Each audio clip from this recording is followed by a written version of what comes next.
Cher papa, bonjour. Vous voulez unifier votre vie, la placer sous le regard de Dieu, exercer une juste paternité, et vous ne savez pas comment faire ? Je suis le père Raphaël Courneau, du diocèse de Paris, et l'initiateur des soirées Habemus Papa. Je vous propose, chaque lundi, ce bref podcast, en partenariat avec le sanctuaire de Cotignac, pour explorer un aspect de votre vie quotidienne et découvrir comment Dieu vous appelle à agir concrètement. Grâce à ces conseils, vous serez, je l'espère, renouvelé dans votre paternité et recentré sur l'essentiel. Bonjour à tous. Voici déjà notre 7e épisode. Et aujourd'hui, on part ensemble au travail. Un père de famille m'a fait un jour cette confidence. Vous savez, mon père, quand on rentre tard du travail, c'est pas forcément qu'on a beaucoup de boulot. Cela m'a permis de prendre conscience que le travail pouvait être une fuite de la réalité familiale. Quand les enfants sont petits et bruyants, il est sans doute nettement plus facile d'arriver stratégiquement à 20h30 à la maison que d'être là dès 19h. On arrive donc quand les enfants sont plus ou moins couchés, qu'il n'y a plus qu'à profiter des bons moments en famille après la crise. Sous prétexte d'ambition ou de bien conduire sa carrière, toute la vie est sacrifiée sur l'autel de la réussite professionnelle. Comme si rien d'autre ne pouvait compter. On y sacrifie la vie de famille, la vie culturelle, la vie amicale et surtout la vie spirituelle. Peut-être vais-je être un peu dur, mais je ne suis pas sûr que « j'ai pas le temps car je bosse beaucoup » soit une excuse valable à l'arrivée au ciel devant le Seigneur. Et j'ai une conviction de prêtre.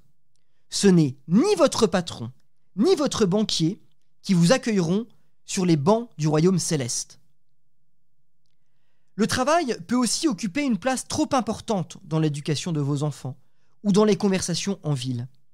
J'ai souvenir de ce couple qui disait « C'est bon mon père, nos enfants sont tirés d'affaires ».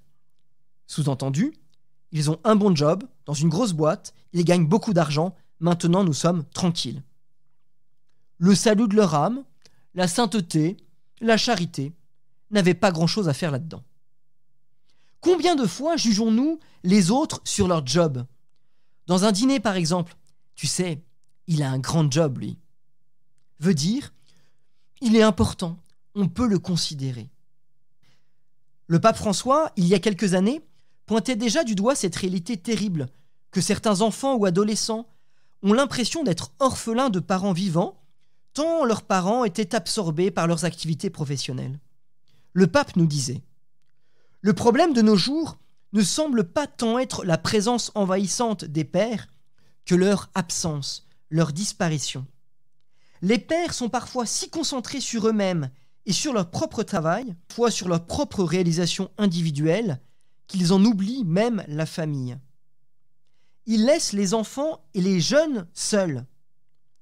Déjà, en tant qu'évêque de Buenos Aires, dit le pape, je percevais le sentiment d'être orphelin que vivent aujourd'hui les enfants. Et souvent, je demandais aux pères s'ils jouaient avec leurs enfants, s'ils avaient le courage et l'amour de perdre du temps avec leurs enfants. Et la réponse était triste, dans la majorité des cas. Mais je ne peux pas, parce que j'ai beaucoup de travail. Et le père était absent, éloigné de cet enfant qui grandissait. Il ne jouait pas avec lui. Non, il ne perdait pas de temps avec lui. Posez-vous la question. Si vos enfants pourraient dire cela de vous, savez-vous perdre du temps ? Ou bien, cher papa, êtes-vous marié avec votre travail ? L'avènement des smartphones et des emails professionnels rend souvent la déconnexion plus difficile. Et pourtant, elle est une véritable œuvre de charité. En me déconnectant, je remets le travail à sa juste place.